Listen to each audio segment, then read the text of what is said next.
पूजा उमेश आहे. चित्रजागृती कलावर्ग व कला निर्मितीची संचालिका आहे. विद्येची आराध्य देवत माता सरस्वती तसंच श्रीरामचंद्र प्रभूंच्या प्रतिमेला मी अभिवादन करते आणि माझ्या प्रास्ताविकास सुरुवात करते. प्रास्ताविक म्हणजे मला थोडंसं कार्यक्रमाबद्दल सांगायचं आहे आणि ऑलरेडी उशीर झालेला आहे म्हणून मी जास्त सांगणार नाही तुम्हाला, पण थोडंसं मला सांगायचं आहे कारण सर्वांना इथे एवढ्या साऱ्या ट्रॉफीज दिसत आहेत. आता ही नेमकी कॉम्पिटिशन आहे कशी आणि ही कॉम्पिटिशन होती कशी?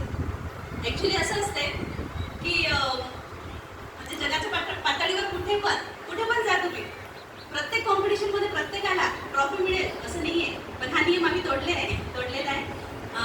मला असं वाटलं म्हणजे मी थोडा पॉझिटिव्ह विचार केला की प्रत्येकाला कसं आहे, एका कॉम्पिटिशनमध्ये पार्टिसिपेट केल्यानंतर प्रत्येकाला सर्टिफिकेट मिळतं पण ट्रॉफी मिळत नाही.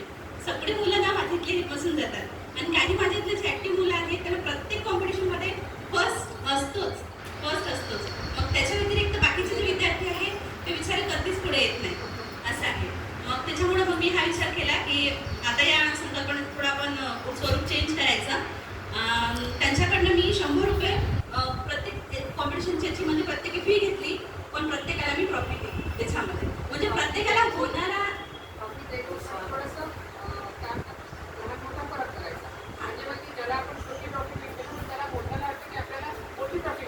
बिलकुल तसंच केलं आम्ही.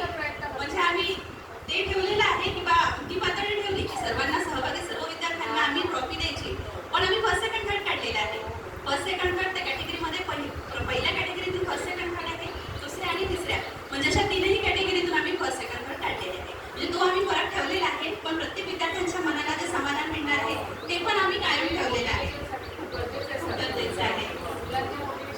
म्हणजे ॲक्च्युली मला मुलांचं कसं आहे, प्रत्येक कॉम्पिटिशन नंतर एक रिस्पॉन्स जो मिळतो ना, म्हणजे मुलं तर येतात माझ्याकडे पाहतातच रेग्युलर, पण प्रॉपर त्यांच्या मनाची जे हे असते मला प्रत्येकाच्या मध्ये माझा नंबरच येत नाही ते तरी सांगतात की कोणत्याच कॉम्पिटिशनमध्ये माझा नंबर येत नाही.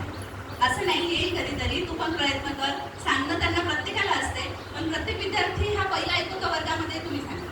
आणि अभ्यास हा स्वतःचा तुमचा प्रत्येकाचा हा वेगवेगळा असतो की नाही. त्यामुळं या कॉम्पिटिशनमध्ये आम्ही जे आहे सहभागी सर्व विद्यार्थ्यांना ट्रॉफी ठेवलेली आहे आणि फर्स्ट सेकंड थर्ड जे आहे ते विद्यार्थ्यांना ट्रॉफी ठेवलेली आहे. पण त्यामध्ये आम्ही वेगळे काढलेले आहेत फर्स्ट सेकंड थर्ड. ठीक आहे.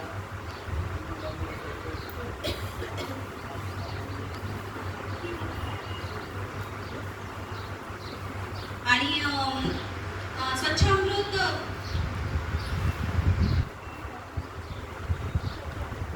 अमृत वायू अमरावती अभियान म्हणजे आपल्या अमरावतीला स्वच्छ अमृत वायूचा एक पुरस्कार मिळाला आपल्या अमरावती महानगरपालिकेला. तुम्ही ऐकलं असेल ना.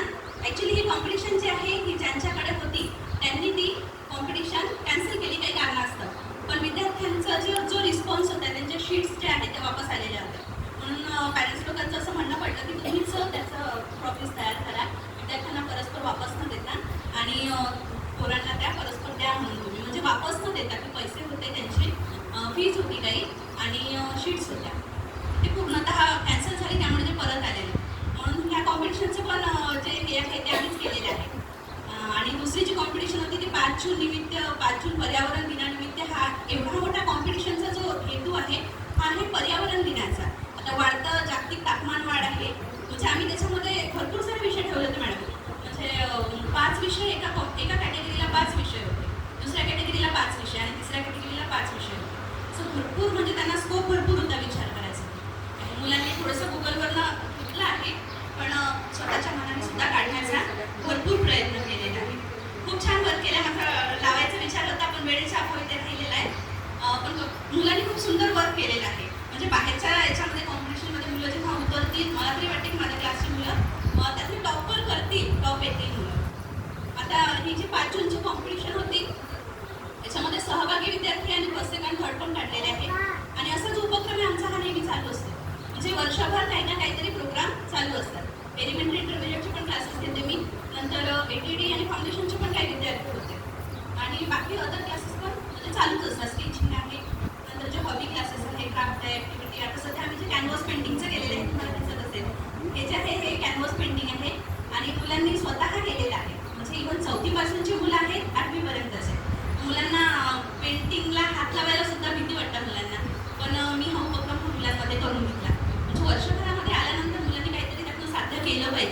त्या उद्देशाने ही एक वर्कशॉप होता आमचा आणि हा पण वर्कशॉप आता एंड झालेला आहे. त्यामुळं डेअरिंग वाढते, हो डेअरिंग वाढते, कॉन्फिडन्स वाढते मुलांचं की आपण काम करायचं कसं.